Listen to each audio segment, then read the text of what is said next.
바사삭 깨워드립니다. 뉴스 바사삭 MBC 성지연 기자입니다. 지난 5월이었죠. 낮 12시 반쯤 8살 초등학생인 조윤경 군이 하굣길에 수원시 권성구의 한 어린이 보호구역에서 건널목을 건너다가 우회전 신호를 어긴 시내버스에 치여서 숨지는 사고가 있었습니다. 은결군을 치어 숨지게 한 혐의로 50대 버스기사에게 오늘 1심에서 징역 6년이 선고됐는데요.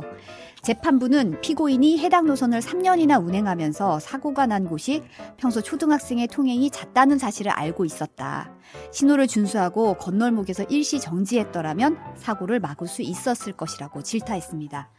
다만 기사가 범행을 인정하고 반성하고 있으며 제한 속도를 위반하지 않았고 고의범이 아닌 과실범인 점 등을 고려해서 양형 이유를 밝혔습니다.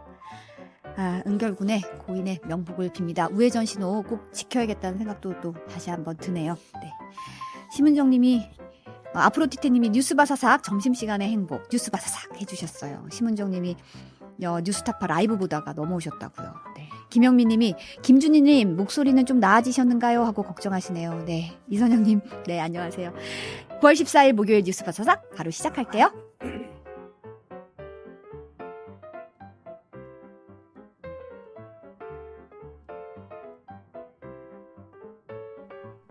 오늘 갓 나온 바삭한 뉴스를 꾹꾹 씹어서 소화시켜드립니다. 오늘 뉴스 완전 정복 오뉴완. 네, 오늘 뉴스 완전 정복하는 온유한 뉴스톱의 김준일 수석 에디터 나오셨습니다. 안녕하세요. 예, 안녕하세요. 이제 목소리 좀 어떠세요? 예. 그때는 정말 죄송했고요. 그때는 식별 불가능이었는데 오늘은 식별 가능 수준으로 올라왔습니다. 살짝 올라왔고 그래도 네. 좀 환절기라서 좀 조심하셔야 될 것 같아요. 네, 감사합니다. 미라클님도 감기는 좀 어떠신지요?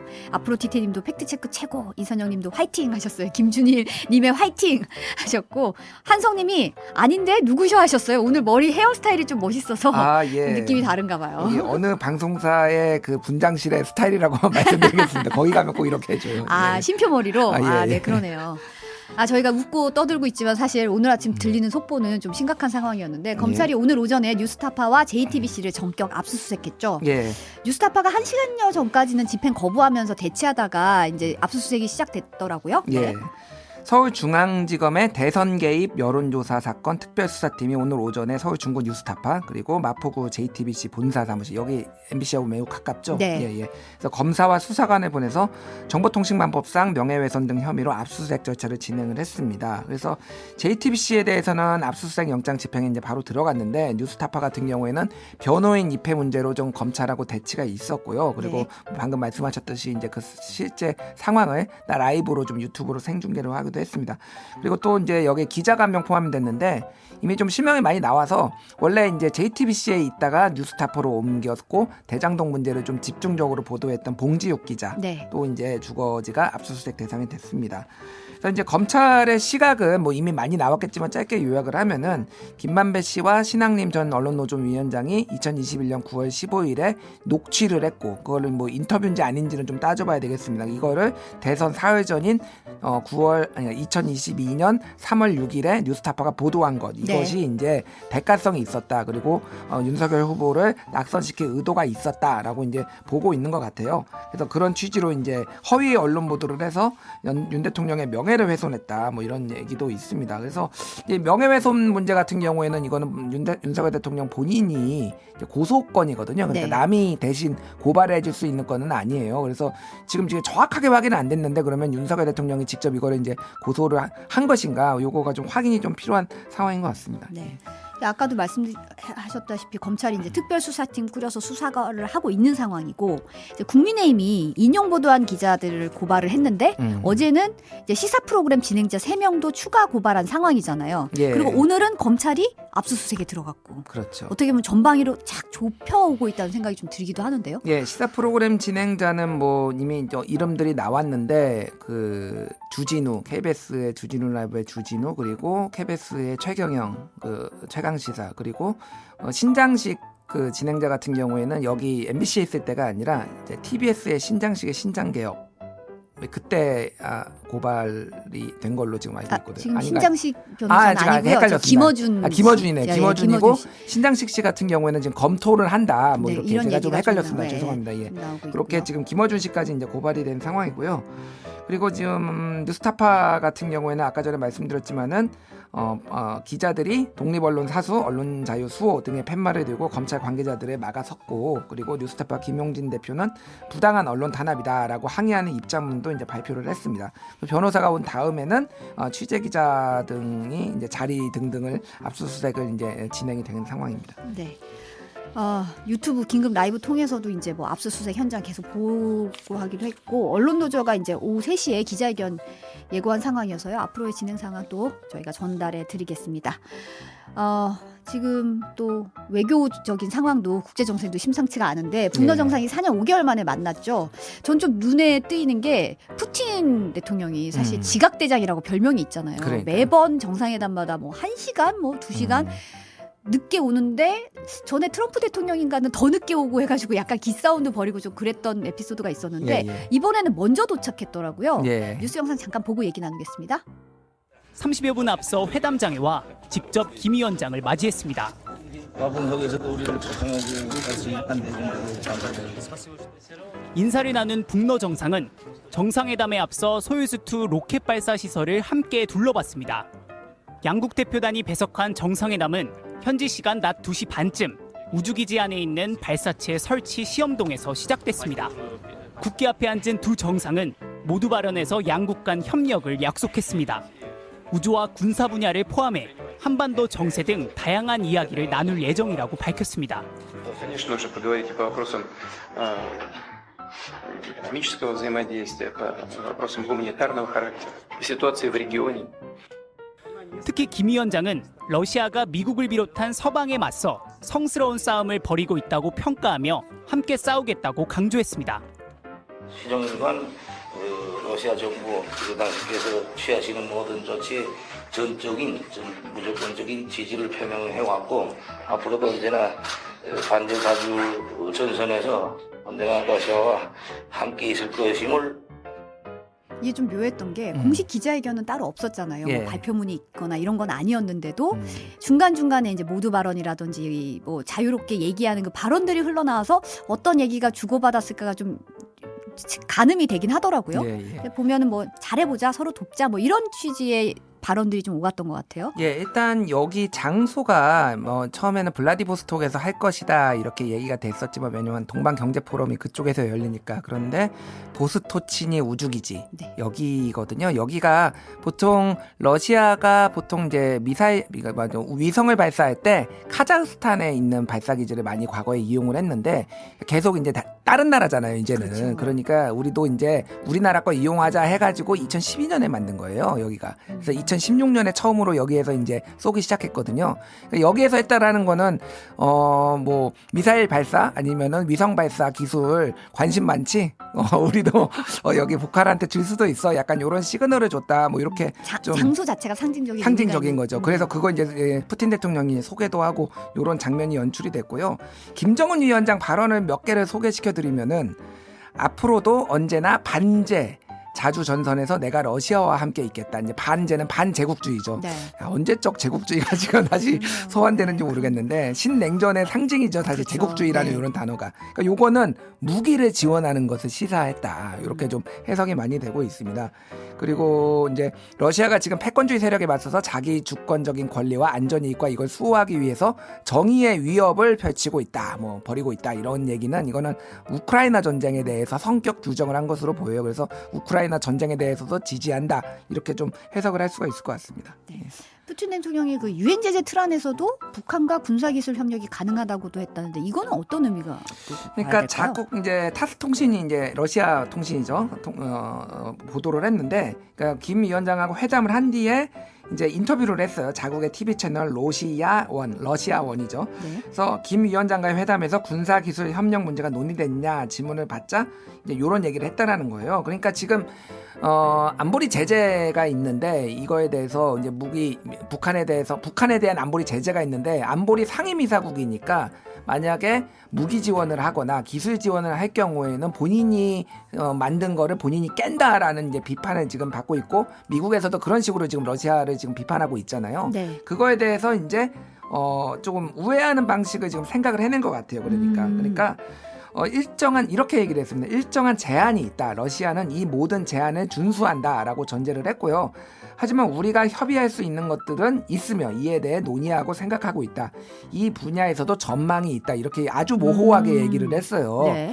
그러니까 이게 이제 어떤 식으로 우회를 할지, 예를 들면은 이제 어떤 기술을 이전을 할지 여부도 사실은 확실치 않습니다. 그러니까 북한에서 원하는 거는 상당히 높은 수준의 미사일 발사 이런 것들을 원할 텐데 그거를 정말 러시아가 흔쾌히 내줄지 그거는 몰라요. 그리고 16일인데 내일 모레 그 김정은 위원장하고 쇼이구 러시아 국방부 장관하고 회담이 있거든요. 네. 이때 어느 정도는 윤곽이 드러날 가능성이 있는데 그때도 명확하게 드러나지 않을 것이라는 게 전문가들의 의견이에요. 왜냐하면 이거는 지루한 협상 줄다리기가 이어질 가능성이 높다라는 거예요. 당장 이렇게 그날 우리 이거 지원합니다 이렇게 발표할 가능성은 매우 낮다. 어쨌든 그런데 그런 상황들을 지금 국제 정세와 상황들을 보면서 러시아도 판단을 하고 북한이 내놓는 선물 보따리 소위 말해서 무기가 어떤 건지 보면서 할 가능성 그러면서 좀 운을 띄우는 이런 방식으로 좀 봐야 될 것 같습니다. 요거에 관한 배경은 이따가 이제 키워드 바사삭에서 좀 더 살펴보겠고요. 그다음에 김정은 위원장이 이제 푸틴 대통령 북한에 초청했고 푸틴도 흔쾌히 수락했다. 조선중앙통신이 오늘 보도했죠. 예, 오늘 아침에 이제 긴급 속보로 나왔는데요. 북러 정상회담에 이어 진행된 만찬이 이제 끝이 나고 김정은 위원장이 푸틴 대통령이 편리한 시기에 조선민주주의 인민공화국 이제 북한이죠. 북한에 방문할 것을 정중히 초청했다라고 이제 보도를 했습니다. 푸틴 대통령도 초청을 흔쾌히 수락했다라고 북러 친선의 역사와 전통을 변함없이 이어갈 의지를 다시금 표명했다라고 얘기를 했습니다. 북한 표현으로는 로조입니다. 로조네요. 예, 로조. 로조. 예. 예. 그래서 러시아를 로라고 하고 조선은 이제 조선이겠죠. 그래서 이와 관련해서 드미트리 페스코프 크렘린궁 대변인은 정상회담 직후 기자들에게 푸틴 대통령의 북한 답방 계획은 현재 없다라고 이제 밝힌 바가 있어요. 하지만은 이제 세르게이 라브로프 러시아 외무장관이 최선희 외무상과 조만간 만나서 이제 협의를 하기로 했다라고 합니다. 그래서 내달 초 북한에서 회담할 수도 있다 이렇게 이제 설명을 했습니다. 그러니까 러시아하고 북한하고 좀 급속히 가까워지고 있다라고 이제 봐야 될 것 같아요. 이 정상회담이 지금 2019년 3월이었나요? 그러니까 4년 5개월 만에 지금 열린 건데 사실 러시아가 그동안은 이 동아시아 쪽에는 조금 동북아시아에는 많이 조금 신경을 안 쓴 부분이 있거든요. 네. 유럽 쪽에 지금 뭐 우크라이나 전쟁도 그렇고 그래서 러시아가 판단하기에는 상당히 이쪽에 좀 뭐 힘의 균형이 조금 깨지고 있다. 특히 이제 한미일이 뭉치면서 이쪽에서의 이제 소위 말해서 민주주의 국가들의 압박이 강해지니까 여기를 좀 강화할 필요가 있다라고 해서 그 북러 정상회담이 전격적으로 이뤄진 것이고 지금 그러니까 러시아 쪽에서는 북중러 지금 합동훈련까지 지금 얘기를 제안을 한 상황이잖아요. 네. 그러니까 전체적으로 보면은 여기에서 조금 이제 관심을 앞으로도 많이 쓸 것이고 한국의 대응 수위가 높아지면서 북한을 여러모로 이제 군사적으로나 지원할 가능성이 상당히 높아졌다. 그리고 이런 우호 관계를 앞으로도 계속 북한에 방문함으로써 이제 푸틴이 그러면서 이제 그런 어떤 군사적 지원이나 이런 것들이 상당히 높아질 것이다. 이렇게 좀 예측이 가능한 상황인 것 같습니다. 네. 다음은 이재명 대표 단식 15일째가 됐어요. 벌써 예. 이제 2주가 넘어가고 있는데 단식 만료하는 목소리가 좀 커지고 있는 상황이죠. 예, 일단은 그 단식 장소를 국회 본청 앞 천막에서 당대표 회의실로 옮겼습니다. 그래서 아무래도 이제 바깥에 있다 보면은 여러 가지 뭐 사람들이 오가는 문제도 있고 그리고 이제 바람이나 뭐 여러 가지 그쵸. 좀 뭐 온도나 이런 문제가 있어서 그러니까 한마디로 이거는 쉽게 얘기를 하면 한계에 다다랐다. 그렇게 좀 볼 수 있을 것 같아요. 그래서 단식을 만료하는 사람들이 점점 늘어나고 있고 문재인 전 대통령도 이 대표 단식을 중단해야 하는 거 아니냐 이렇게 말을 했다라고 합니다. 그래서 노영민 의원이 이제 청와대 비서실장을 과거에 지냈죠. 그래서 단식이 길어지니까 문 전 대통령께서 정말 아주 깊게 걱정하고 계신다 이렇게 전달을 했습니다. 네. 그래서 문재인 대통령의 이제 전언으로 문재인 대통령의 말을 따르면은 정치가 실종돼 버리고 국민 통합보다 국민 분열이 횡행하고 국익이나 민생보다 이념이 우선시된 상황에서 당 대표님 건강이 무엇보다 중요하다. 건강 회복하셔라라고 이제 말을 했다라는 겁니다. 그래서 이낙연 전 민주당 대표도 지난 10일에 단식 11일차에 이재명 대표한테 이제 단식 좀 중단하시면 좋겠다 이렇게 얘기를 했거든요. 그래서 지금 전망이 나오는 거는 이재명 대표가 지금 출구가 사실 없는 상황이잖아요. 네. 요구 조건이라는 게 그렇죠. 굉장히 이제 뭐 윤석열 대통령이 들어줄 수 있는 게 아니니까 의료진에 의해서 강제적으로 중단되는 뭐 시나리오 뭐 이런 것들이 조금 나오고 솔솔 나오고 있는 상황입니다. 대통령실은 앞서서는 이제 뭐 언급하는 게 뭐 바람직하지 않다 뭐 이런 음. 반응이었는데 김기현 대표가 오늘 오전에 처음으로 단식을 중단해 달라 정중히 요청한다 이런 말을 했더라고요. 예, 오늘 이제 최고위원회의가 열렸는데 국민의힘 김기현 대표는 이 대표 건강이 악화한다고 한다. 어제 이 대표를 진단한 의료진도 단식을 중단하는 게 바람직하다고 조언한 바 있다고 전해진다라고 하면서 정중히 요청한다. 단식 좀 그만해달라 이렇게 얘기를 했어요. 그리고 또 약간 뼈 섞인 얘기도 했습니다. 거대 야당의 대표가 정부 국정 운영을 점검하고 내년 나라 살림을 챙겨야 하는 정기국회에서 단식을 계속하는 건 바람직하지 않다라고 해서 조금 약간의 비판의 네. 온도도 좀 있었습니다. 근데 어쨌든 과거의 사례를 보면은 상대당에서 네. 단식을 하는 상대당에서 예방을 해서 좀 찾아가거나 그런데 이번에는 그런 게 한 번도 없었거든요. 예를 들면은 뭐 드루킹 특검과 관련해서 예전에 김성태 원내대표가 했을 때도 홍영표 원내대표가 찾아갔다라든지 황교안 대표가 단식할 때는 이해찬 대표가 찾아갔다든지 이런 식의 좀 위로와 이런 게 있었는데 이번에는 없어서 좀 그런 비판 의식을 그러니까 비판을 좀 의식한 거 아니냐 김기현 대표의 이런 발언이 좀 그런 얘기도 나오고 있습니다. 발언 자체는 최고회의에서 한 거죠. 예, 발언 자체는 찾아간 건 아니고요. 근데 아예 비판만 했거든요. 그동안은 뭐 이제 뭐 관종의 DNA가 있다 뭐 이런 얘기까지 하면서 좀 극단적인 언어까지 썼는데 조금 처음으로 그나마 정중한 얘기가 좀 나온 것 같습니다. 근데 이 와중에 이제 정치권에서 북러회담 원인 놓고 서로 이제 책임 공방이 좀 오가는 상황이더라고요. 예, 뭐 익숙한 장면이죠. 예. 그래서 민주당 같은 경우에는 윤석열 대통령의 이념 외교, 진영 외교와 북한과 러시아가 이제 밀착되는 계기가 됐다 이렇게 얘기를 했고요. 국민의힘은 북한이 러시아와의 군사 협력을 오늘날 여력을 만들어준 건 문재인 정부의 지원 때문이다. 뭐 대북 퍼주기 때문이다. 쉽게 얘기를 하면은 그래서 민주당이 윤석열 정부의 외교 성과를 깎아내리고 있다라고 얘기를 했습니다. 그래서 오늘 가장 전 눈에 띄었는데 이게 대응책을 두고도 이견이 생겼어요. 그래서 오늘 MBC 그 시선 집중에 성일종 의원하고 윤건영 의원이 나와가지고 이거를 논의를 했는데.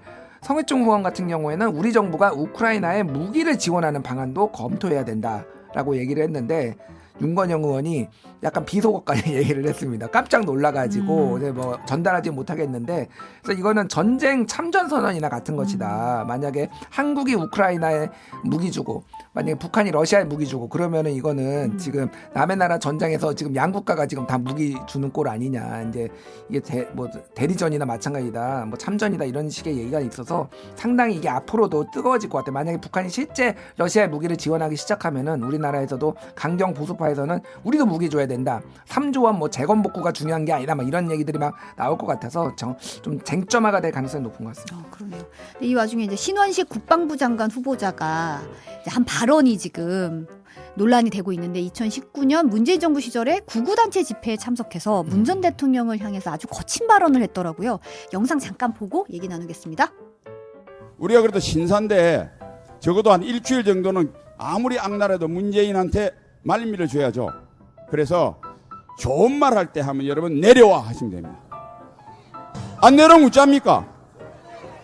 안 내려면 우짜를 끼고 그렇죠. 쳐들어가서 끌어내리고 목을 날려야 되겠죠.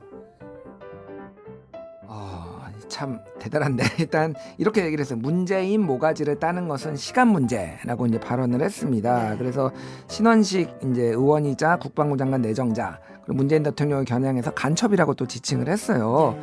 이게 그래서 누구 집회냐? 정광훈 집회입니다. 정광훈 목사 집회. 이게 기억하시겠지만은 2020년 총선을 앞두고 2019년에 자유한국당 대표가 황교안 대표였고 그때 광장에 정치를 많이 했거든요. 네. 집회 나가가지고 연예인 태극기를 이제 결집하는 그런 거를 했는데 소위 말해서 이제 흑역사들이 여기에서 굉장히 많이 쓰인 거죠. 그래서 김기현 대표 같은 경우에도 이사야 같은 선지자라고 정광훈을 축켜 세운 사례가 있잖아요. 그러니까 저런 집회에 가면은 말이 이제 격해질 수밖에 없는 거죠. 그래서 분위기가 있으니까 더 센 얘기 막 그러니까 이제 조금 굉장히 좀 상식에 안 맞는 얘기를 누구를 뭐 모가지를 따내 뭐 간첩이다 이런 얘기들이 이제 막 나오는 거예요.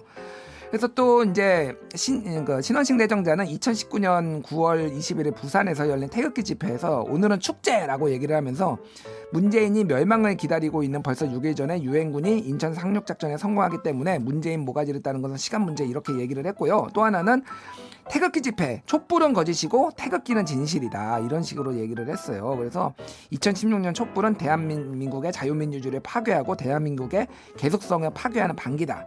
2019년 태극기는 대한민국을 복원시키는 정의요 헌법의 명령이다 이렇게 얘기를 했고요. 노무현 대통령까지 이제 얘기를 했습니다. 2019년 7월 1일자 이게 유튜브에 남아 있는데 문재인이라는 악마를 탄생시킨 초대 악마인 노무현이라는 자가 대통령이 된 것, 이 자가 전시작 정권을 전환하겠다고 시작을 해서 이 문제가 된 것이다 이런 식으로 얘기를 했습니다. 그래서 어쨌든 이게 조금 청문회에서 좀 많이 논란과 문제가 될 것 같아요. 예. 발언이 상당히 수위가 좀 높더라고요. 여성가족부 김행장관 후보자도 오늘 출근길에서 한 말이 주목을 받고 있는데 예. 여가부 드라마틱하게 엑시트하겠다. 이거 뭐 어떤 의미로 봐야 돼요? 그러니까 뭐 그거는 이제 김현숙 장관도 얘기를 했어요. 기본적으로 여가부 폐지에 대해서 찬성한다라고 얘기를 했거든요. 네. 주무장관으로서. 근데 조금 영어를 쓰니까 더 좀 드라마틱하네요. 드라마틱하게 엑시트하겠다는. 예, 네. 그래서 어떤 보관이 있는지 모르겠는데 어쨌든 여가부 폐지에 대해서 여가부 주무장관으로서 찬성한다. 그리고 정부 정책 시책에 맞추겠다 뭐 이런 건데 기자들이 그래서 빠르게 폐지하는 걸 말하느냐라고 물어보니까 그건 아니다. 이건 정치 일정하고 맞물려 있다라는 거라서 어떻게 드라마틱하게 하실 건지 저도 어떤 궁금합니다. 드라마틱인지 좀 궁금하기도 그래서 어쨌든 하고, 이거는 네. 정부조직법을 개정을 해야 되기 때문에 야당의 지금 현재 야당의 협조가 필요하고요. 만약에 총선 이후에 여당이 다수당이 되면은 여당이 주도해서 이제 할 수가 있는 거죠. 그래서 이거를 일각에서는 총선에 강한 의지를 보였다, 다수당에 강한 의지를 보였다, 뭐 이렇게도 뭐 해석을 하시는 분들이 있더라고요. 또 저 김행 후보자가 김건희 여사와 친분이 있다 이렇게 널리 알려졌는데 여기서도 입장을 밝혔죠. 이게 이제 장성철 공론센터 소장이 저기 CBS 라디오에서 요 얘기를 했어요. 그 김건희 여사와 김행 두 사람이 20년의 친분이 있다. 뭐 이런 얘기를 했는데 지금 여권에서는 제가 들리는 바로는 처음에는 장성철 고발하겠다. 뭐 이렇게 길길이 날뛰었다라는 거예요. 그리고 오늘 이제 이거에 대해서 가짜 뉴스다 이렇게 얘기를 했어요. 그래서 저는 70년대 학번이고 여사님은 70년대 생인데 어떻게 연결될 수 있는지 모르겠다라고 얘기를 했습니다. 근데 최근에 이제 온라인 커뮤니티에 지금 사진들이 돌고 있는데 10년 전에 김행 지금 후보자가 김건희 여사가 전시 개최한 여기에 참여를 해가지고 두 사람이 이렇게 나란히 서 있는 게 사진이 돌고 있더라고요. 네. 그래서 최소한 10년 전에는 알고 지냈다라는 게 지금 입증이 돼서 이거를 가짜 뉴스라고 할 수 있느냐 뭐 이런 얘기들이 나오고 있습니다. 예. 유인촌 문화체육부 장관 후보자는 이게 자전거를 타고 출근했더라고요. 예. 오늘 한 20km를 타고 왔다 이렇게 본인이 얘기를 했어요. 아침 운동은 딱 좋은 거리다. 요거는 아무래도 올드보이의 귀환 뭐 요런 거에 대해서 조금 의식을 한 것 같아요. 나 이렇게 팔팔하고 man 72세거든요. 그러니까 실제로 유럽을 그러니까 야인으로 지낼 때 유럽으로 북유럽을 자전거 여행을 갔었어요. 그게 사진도 올라와 있고 그럽니다. 그러니까 네. 건강에 있어서는 상당히 이제 뭐 좋아 보인다 이렇게 보면 될 것 같고. 오히려 과시하는 측면이 좀 있었던 걸로 보이네요. 예, 그러니까 과시 뭐 이런 것도 좀 있는 것 같습니다. 그래서 적은 나이는 아니다. 어쩌면 나에게 마지막으로 주어진 문화예술인을 위해 현장을 좋게 잘 만들어 보라는 소명이 아닐까 이런 생각한다. 이렇게 얘기를 했습니다. 이분이 많이 내정됐을 때 사람들의 반응과는 조금 다른 느낌이긴 한데 블랙리스트 관련 그 의혹 관련해서도 얘기를 했죠. 예, 임명식 그 문제를 다시 들여다보겠다라고 했습니다. 그리고 자신이 재임하던 시절에는 약간의 대립관계는 있었지만은 그렇게까지 그런 적은 없다. 그러니까 블랙리스트를 본인이 만들어가지고 본인이 이걸 지시하거나 활용하지는 않았다라는 거예요. 그러니까 당시 실제 이제 이 블랙리스트를 만들었던 거는 국정원이 만들었고 당시에 장관이 유인촌 장관이었고.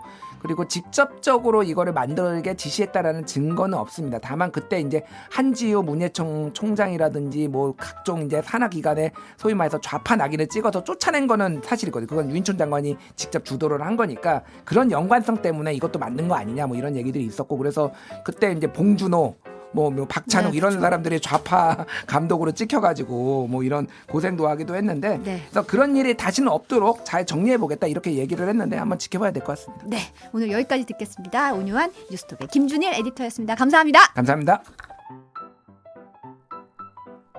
여러분은 지금 점심시간 디저트 같은 방송 성지영의 뉴스 바사삭과 함께하고 계십니다. 좋아요와 많은 댓글 부탁드리고요. MBC 라디오 시사 채널 구독도 잊지 마세요.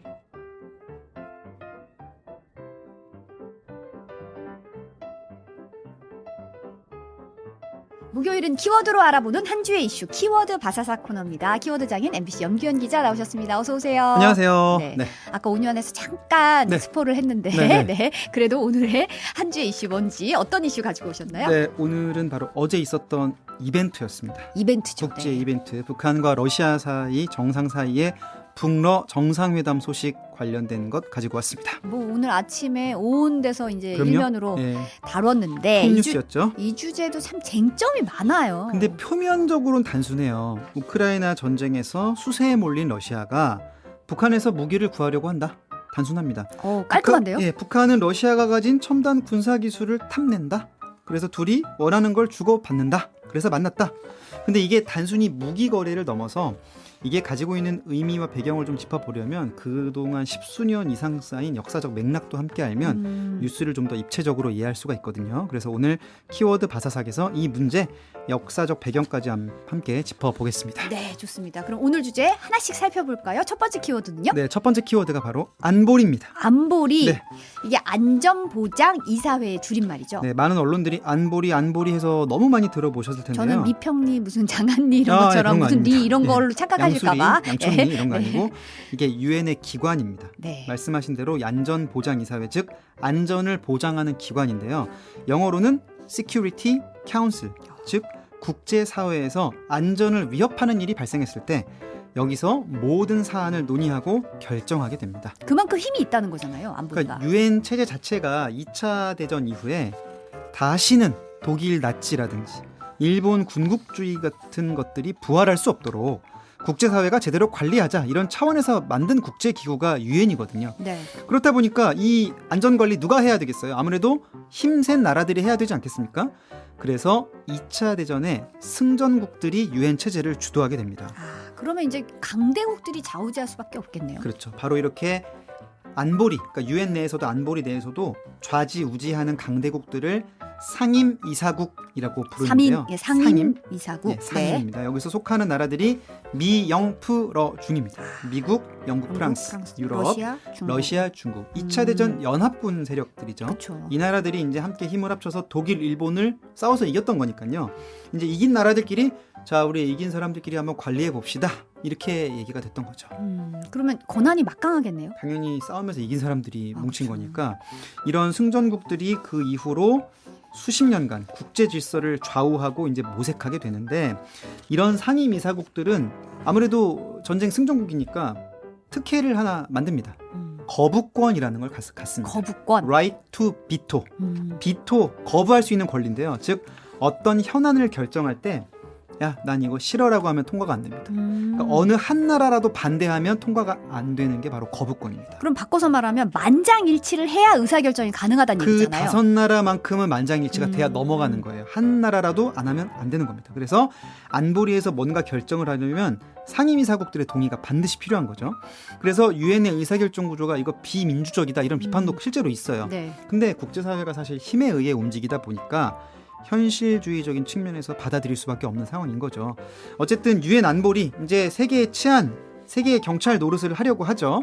그러면서 냉전이 또 끝나면서는 새로운 세계 질서를 모색하게도 되는데요. 네. 평화유지군 같은 걸 만들려고도 합니다. 그럼 유엔 평화유지군 이게 다 안보리에서 하는 거죠. 그러니까 예를 들어서 누가 저기서 행패를 부려. 야, 조용히 안 해? 이렇게 하고 안 되겠군. 군대 보내. 막 이런 것들을 이제 국가 대 국가 파병이 아니라 좀 국제기구 차원에서 뭔가 상위에서 좀 내려보낼 수 있는. 그래서 국제 평화와 관련된 모든 것들은 다 안보리가 관장한다고 보시면 되니까요. 그 의미와 중요성을 아실 테고요. 그러면 유엔 평화유지군 창설 당시 안보리가 어떤 논의했었는지 1992년 당시의 리포트 잠깐 보고 오시겠습니다. 유엔 사상 처음으로 유엔 안전보장이사회 15개 이사국의 정상회담이 앞으로 2시간여 후에 시작됩니다. 이번 회의에서는 탈냉전 시대를 맞아서 신세계 질서를 구축하기 위한 유엔의 역할 강화 등이 중점적으로 논의될 것으로 보입니다. 유엔 본부에서 이대호 특파원입니다. 유엔 안전보장이사회 각 정상들은 현 시점이 유엔 창설일에 세계 평화를 유지하고 집단 안보 체제를 공고히 하는 최적의 시기라는 인식 아래 평화 선언을 채택하고 평화유지 상비군 창설도 서두를 계획입니다. 특히 군축 문제를 비롯해서 군비 통제, 재래식 무기에 대한 이전 등록, 핵무기와 생화학 무기, 미사일과 같은 대량 살상 무기의 확산을 막기 위한 방안이 중점적으로 논의됩니다. 오늘 정상회담에서는 분쟁이 일어난 다음 불을 끄는 사후 평화 유지가 아니고 분쟁이 예견되는 지역에 대한 사전 예방책, 다시 말해서 유엔의 분쟁 예방 기능을 강화할 방침입니다. 그리고 세계 곳곳에 빈곤이 존재하는 한 인류 평화는 위협받을 수밖에 없으므로 저개발 국가에 대한 경제 개발과 빈곤 퇴치 문제도 각국 정상들의 주된 관심사가 되고 있습니다. 오늘 정상회담에서는 이라크의 후세인 대통령에게 유엔 안전보장이사회 결의를 따르도록 강력히 요청하고 랄리 유엔 사무총장의 권한 확대에 대해서도 논의할 예정입니다. 네. 아, 네. 박인규님이 오늘도 추억 돋는 화면과 화질이네요 전화는 추억과 하셨고요. 함께 돌아옵니다. 네. 네, 한성님, 정도현님 다 네. 백지연 앵커라고 네. 오랜만이라고 또 네.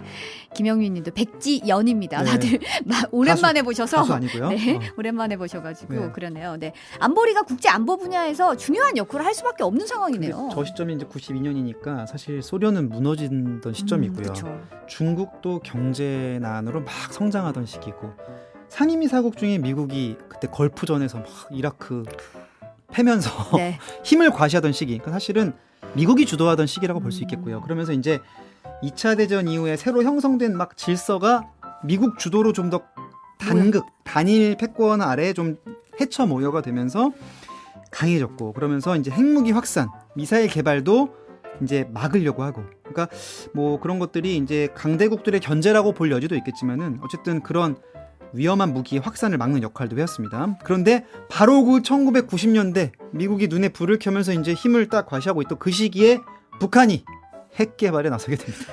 뭐 한보리가 북한 딱 걸리는 문제에도 거죠. 딱 기다려 이렇게 될 수밖에 없는 상황이네요. 바로 그 얘기는 두 번째 키워드에서 해드리겠습니다. 아, 그럼 두 번째 키워드는 뭔가요? 두 번째 키워드가 바로 대북 제재가 되겠습니다. 대북 제재. 네.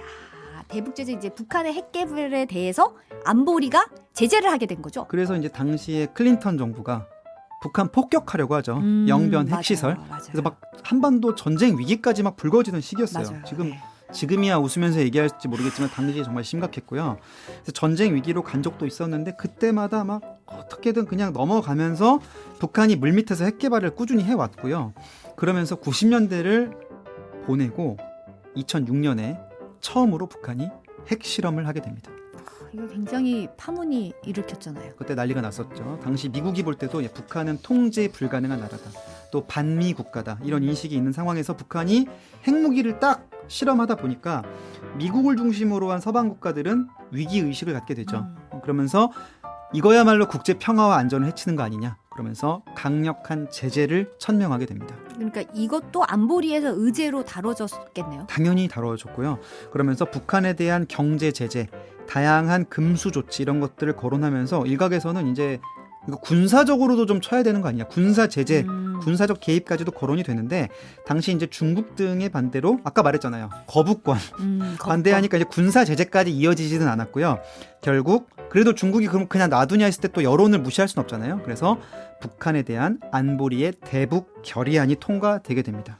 그러면 이때는 상임이사국들이 모두 찬성했다는 얘기잖아요. 그렇죠. 중국과 러시아를 포함한 5개 상임이사국이 군사 제재까지는 아니더라도 어떤 이 북한의 자금줄을 끊고 북한이 핵실험을 통해 어쨌든 평화와 안전을 해치는 건 맞기 때문에 막을 명분이 없었죠. 그래서 북한의 강도 높은 제재가 들어가게 되는데 이때 여러 제재 조치와 함께 생겨난 게 바로 북한과의 무기 거래 금지입니다. 아, 그러니까 국제사회가 다 같이 북한과는 무기 거래 안 돼, 뭐 하지 말자, 뭐 이런 거네요. 저기서 사치품 단속, 밀거래 단속 뭐 이런 걸 다 포함해서 많은 것들이 그때 결의가 되는데요. 당시 2006년 대북 제재 채택 당시 보도 잠깐 보고 오겠습니다. 네.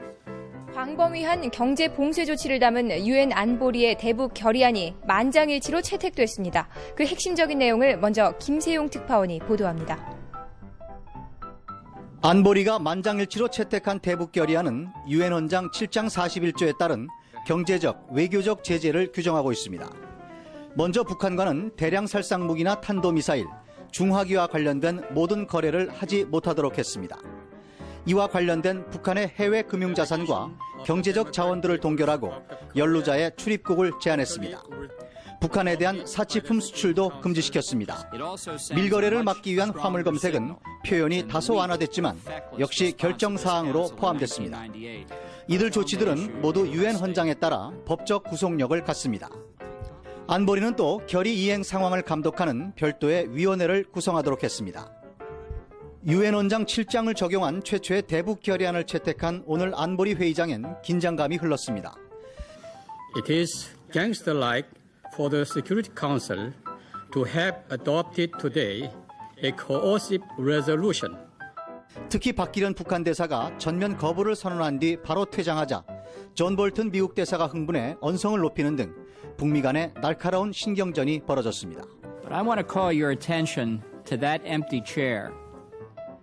That is the second time in 3 months that the representative of the DPRK have 북한에 대한 군사 제재의 가능성은 배제됐습니다. 하지만 경제 제재의 강도는 사실상 북한 봉쇄와 다름없다는 평가입니다. 굉장히 날선 발언들이 북한이 오가는. 그러죠. It's gangster-like. 깡패 같은 놈들아 막 이러면서 이제 화를 내니까 The representative of DPRK 북한 대표놈 막 이러면서 서로 막 싸우고 그러니까요. 막 이런 상황이 벌어졌지만 마지막에 이제 김세용 특파원이 당시에 군사 제재 가능성은 배제됐습니다. 하지만 사실상 북한 봉쇄와 다름없다는 평가입니다. 이런 얘기를 하게 되는 거죠. 그러니까 저 때부터 북한의 무기를 사고 파는 건 금지가 됐다는 거잖아요. 그렇죠. 안보리 결의라는 게 결국 힘센 나라들이 중심이 돼서 으쌰으쌰 정하는 거다 보니까 다른 나라들이 근데 이거 어길 수 있을까요? 힘 제일 센 사람이 앞으로 이 선 넘어오면 안 된다 했을 때 어길 수가 없겠죠. 그래서 안보리 어떤 제재나 결의가 그래서 사실상에 이제 구속력이 있다고 언급하는 이유가 여기에 있는 거고요. 그래서 그 이후로 북한은 2000년대 내내 강력한 제재를 받으며 경제적 어려움 등에도 봉착하게 됩니다. 벌써 10년도 훨씬 넘었잖아요. 그렇죠. 그동안 제재 계속 이어지고 있는 중이에요. 지금도. 그래서 강산이 변할 만큼 긴 시간 동안 제재 속에서도 핵무기 결국 완성을 했어요. 핵실험도 여러 차례 했고요.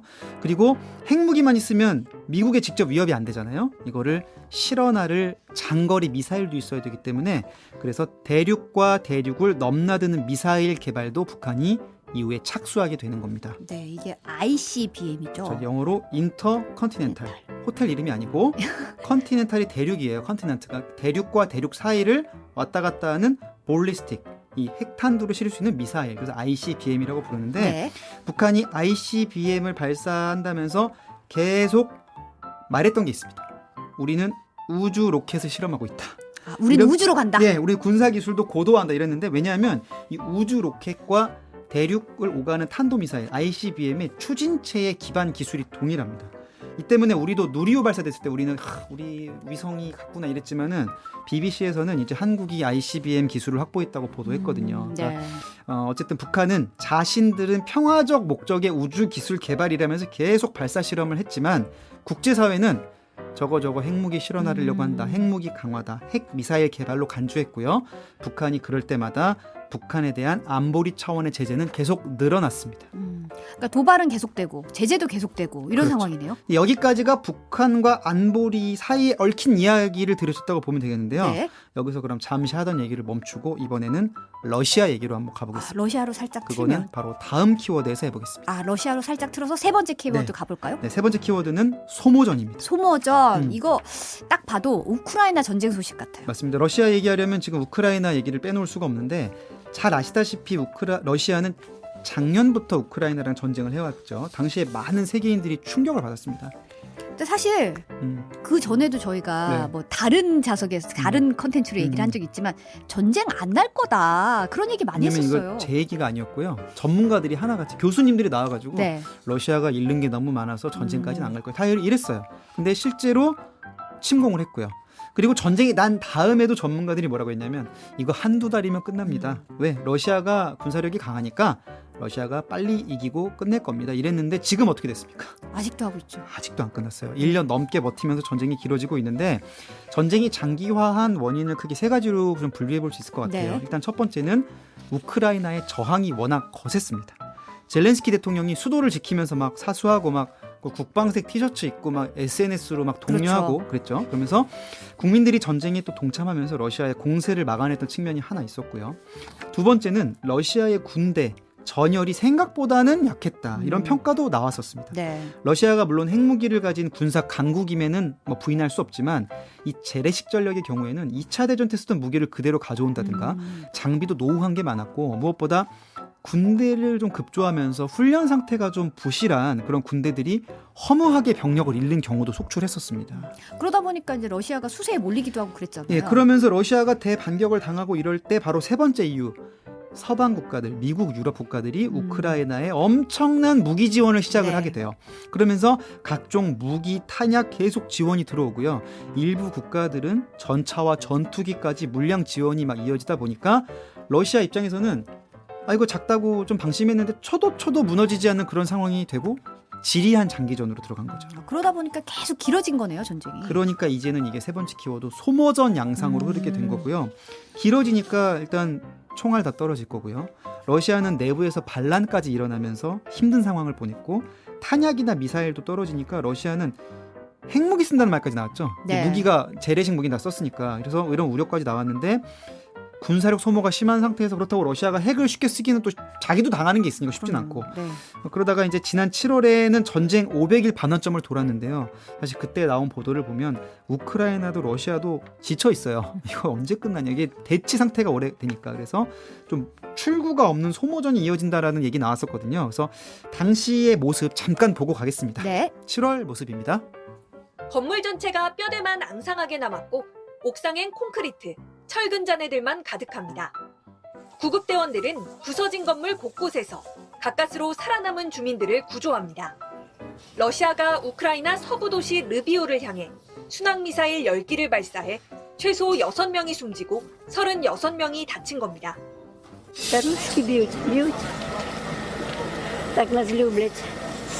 하지만 지난달 시작된 우크라이나의 대반격도 고착된 전황을 반전시킬 만한 뚜렷한 성과는 내지 못하고 있는 상황입니다.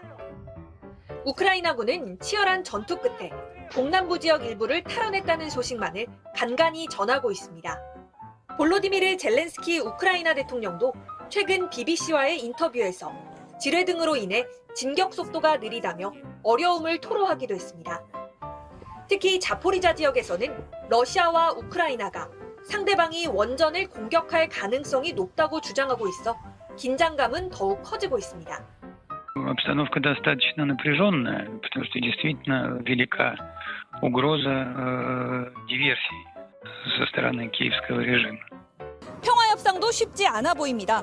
우크라이나는 크림반도를 포함해 러시아에 빼앗긴 모든 영토를 회복해야 협상에 나설 수 있다는 입장이고 러시아는 이번 전쟁에서 점령한 남부 4개 지역을 절대 내줄 수 없다며 맞서고 있습니다. 이렇게 전쟁 길어지면 러시아 입장에서는 우크라이나 상대할 무기가 필요한 상황이네요. 그래서 러시아도 상당히 궁지에 몰린 상황이었고요.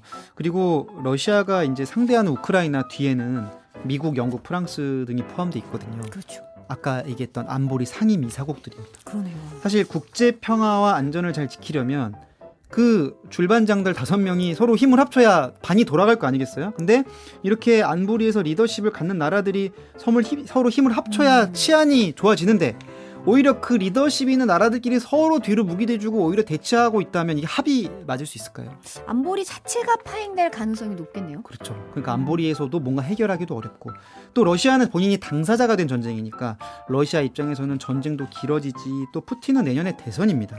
지지율도 지금 떨어지고 막 이런 어려움도 있지. 이런 상황에서 수세까지 몰리니까 안보리 자체에서 뭐 평화 논의 자체가 좀 불가능하고요. 당사자들이 다 연루가 돼 있으니까. 그리고 원래 그래서 러시아의 침략 전쟁 이런 것들도 만약에 러시아가 그냥 일반 국가였다면 안보리에서 뭐 중재도 하고 뭔가 했겠지만은 지금 러시아는 자기의 조치를 자기가 거부할 수 있는 위치에 있는 상임 이사국이다 보니까 안보리도 제 기능을 못 하고 있는 거죠.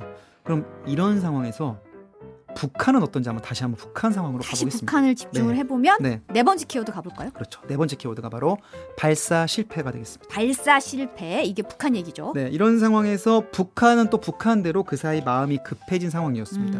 그동안 북한의 대외 정책에서의 가장 우선순위는 미국과의 관계 정상화였어요. 그렇죠. 왜냐하면 아까 90년대 때 미국이 주도하던 세계 질서였고 자기를 제재하는 그 뒤에는 미국이 틀어쥐고 있으니까 미국과 협상해서 얻을 건 얻어내고 자기가 지킬 건 지키자 뭐 이런 기조였단 말이죠. 그러면서 이런 또 기조가 트럼프 대통령 때는 뭔가 이런 게 좀 보이는 듯 싶었습니다. 그때 북미 정상회담 때 진짜 뭔가 될 것 같아 이러면서 기대감이 엄청났죠. 저도 베트남 그때 갔었지만 세기의 회담 뭐 이러면서 난리가 났고 맞아요. 트럼프랑 김정은이 악수하고 이런 모습 자체가 전 세계로 이질적인 그 영상이 나가면서 야, 이거 기존 질서가 흔들리는구나 이런 인상을 줬었는데 실제로 미국과 대화 잘 안 됐고요. 그러면서 북한은 다시 고립되는 모습을 보였죠. 그러면서 뭔가 학습 효과를 얻었는지 모르겠으나 그리고 바이든 정부 들어와서는 북한에 대한 제재 오히려 강화하겠다고 얘기하고 하면서 대화가 쉽지는 않은 상황이었습니다. 그래서 그 사이 또 바이든은 바이든 정부대로 아프간에서 철수하랴, 중국 상대하랴, 자기도 전선이 많아지면서 북한에 대한 관심이 분산된 측면도 있었고요.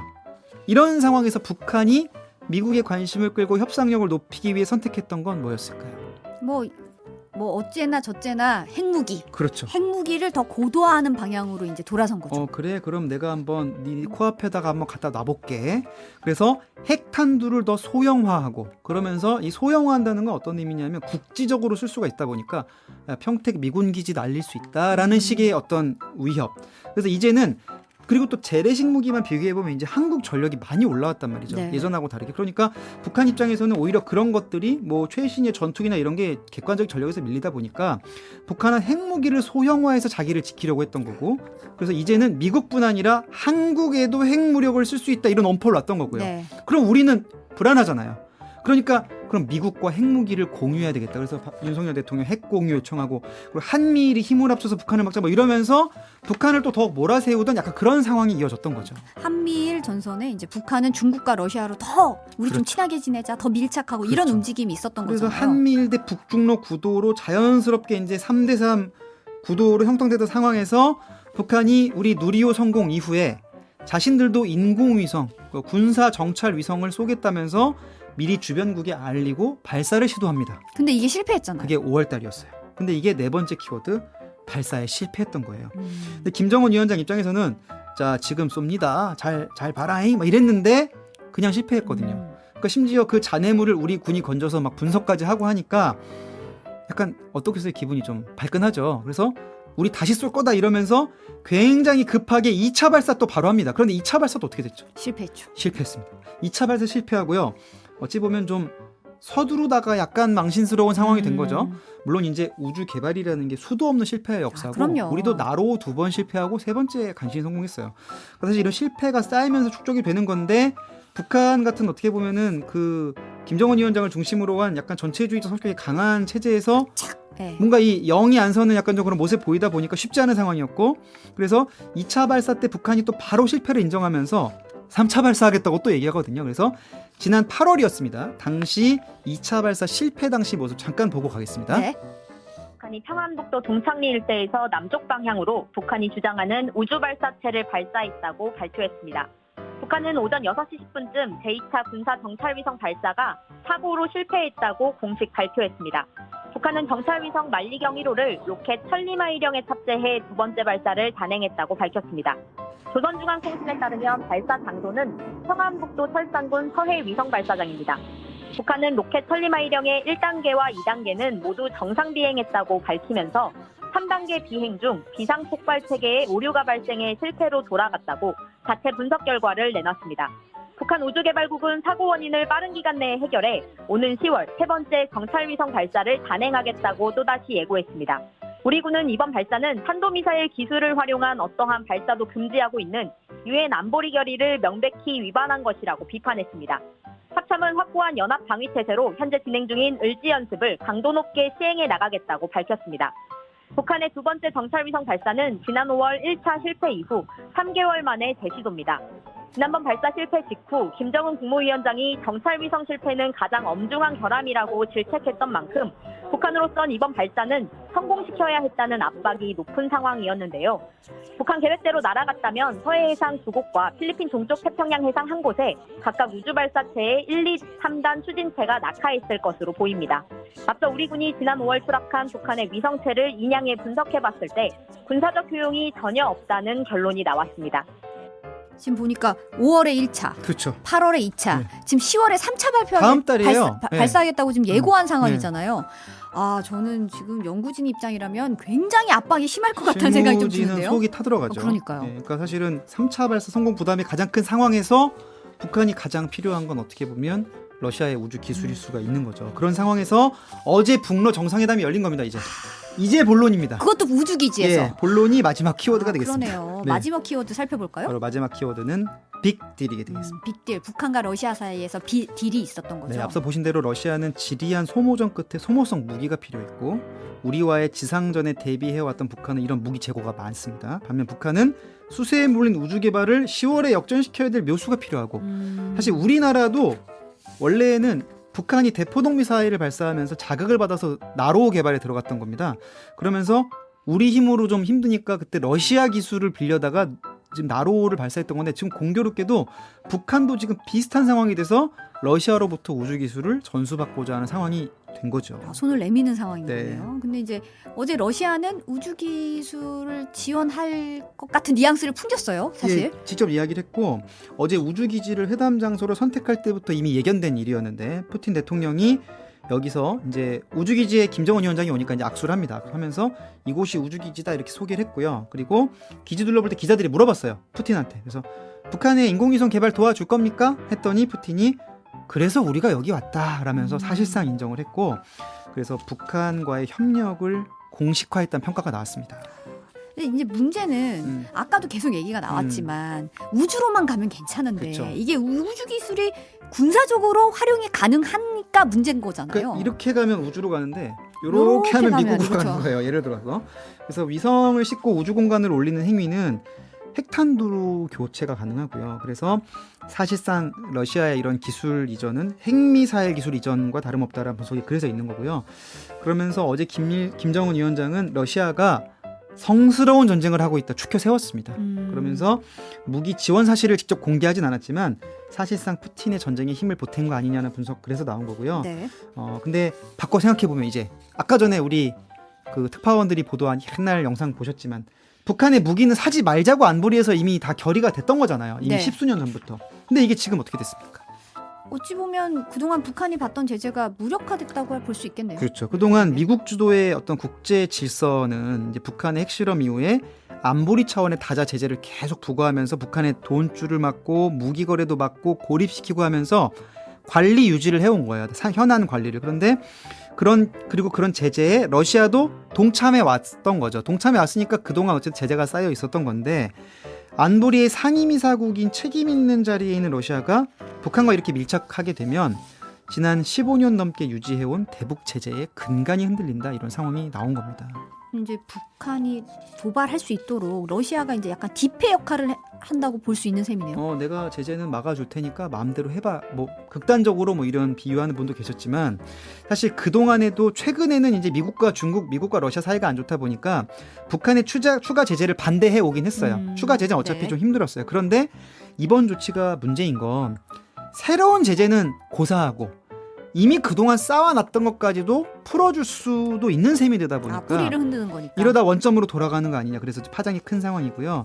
당장 안보리 차원에서 보면은 그동안의 여러 제재들 중에 이제 군 수뇌부들 여행 금지도 제재에 있었거든요. 근데 이번에 그 금지 대상인 인물들이 러시아에 대거 여행을 갔습니다. 같이 네. 순방길에 동행을 했어요.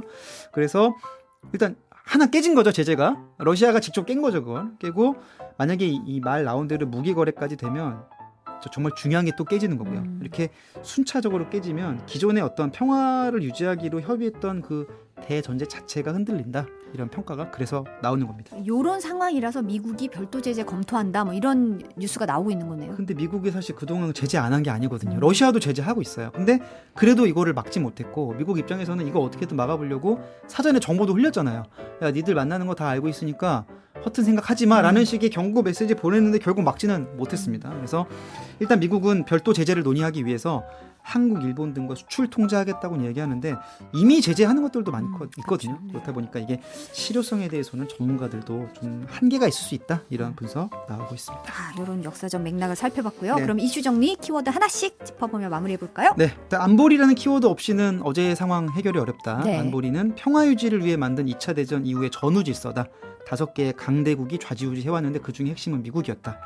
근데 북한이 90년대 이후 핵 개발을 하면서 이 안보리로부터 특히 미국 주도의 안보리로부터 많은 제재를 받아왔다. 그래서 북한이 어려움을 겪고 있었는데 러시아는 세 번째 키워드 소모전을 하면서 탄약이 궁해졌고 북한은 잇따른 발사 실패로 이제 핵무기의 어떤 완성 단계인 발사체 기술의 마무리가 조금 아쉬운 상태였고, 이거를 둘이 서로 부족한 걸 채워주는 듯한 딜을, 그게 바로 5번째 키워드 빅딜이라고 평가받고 있는 회담이 어제 열렸다.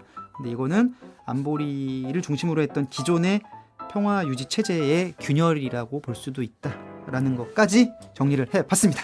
앞으로의 국제 정세가 어떻게 될지 좀 걱정도 되고 좀 주시해야 될 것 같다는 생각이 좀 들어요. 그럴수록 뉴스 바사삭을 경청하시면 되겠죠. 네, 오늘 말씀 여기까지 듣겠습니다. 키워드 바사삭 MBC 염기현 기자였습니다. 감사합니다. 네, 감사합니다. 네,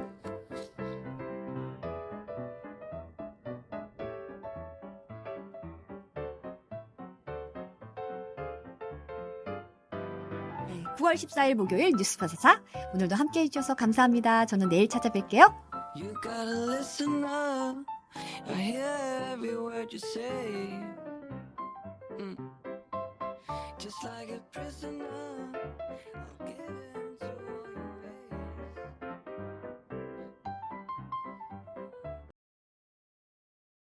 니다. 린기어 TOC 가족푸는 부모님을 사랑했고 일찍 세상을 떠난 지역을 사랑했습니다. 가족은 어머니의 지참금을 사용하여 흰눈 늑대의 둥지를 키웠습니다. 마지막으로 그는 푸퀴의 돈을 모두 훔칠 방법도 설명했습니다.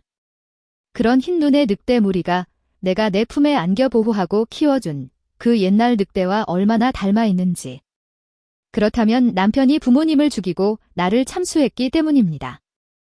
나는 그만큼 제안한다. 그러므로 우리는 외롭고 의지할 사람이 없는 사람을 사랑하기 때문에 우리가 원하는 몸을 대신 가질 수 있습니다. 또한 나와 상노이에트은 한 사람, 한 유령, 여성과 동행하는 좋은 삶에 대해 설명했습니다. 그날 자정에 나는 할머니 병원에 몰래 들어갔다. 노부인의 토론을 듣고 쓸모없는 깡패를 꾸짖고 그 놈을 꾸짖고 살아남는 사람은 없습니다. 나는 궁궐로 돌아와 기름 등잔을 불었다. 그러나 성전에 있던 마지막 무리가 돌아오자 나는 달려가서 무덤의 목을 졸라 죽였습니다.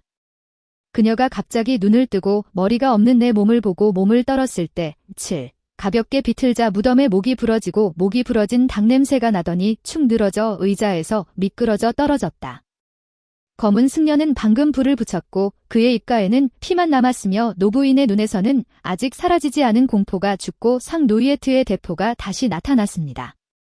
주택 소유자는 건조한 해를 보내고 있습니다. 6. 또한 체면을 지키고 미래를 돌보기 위해 부모로부터 돈을 받을 계획이었습니다. 그래서 나와 상노이에트는 이를 악물고 그를 기다렸습니다. 한밤중에 서즈데이 노이에트는 갑자기 잠에서 깨어나 다이파텐 NGAO를 막대기로 때려 물에 빠졌습니다. 그런 다음 그녀는 그의 머리를 세게 밟아 그가 몸부림치고 발로 차고 비명을 지르게 하고 계속 익사하게 했습니다. 그는 죽었습니다. 한 가족이 죽고 두 가족이 산다. 그러나 그 방의 어머니와 아들은 여전히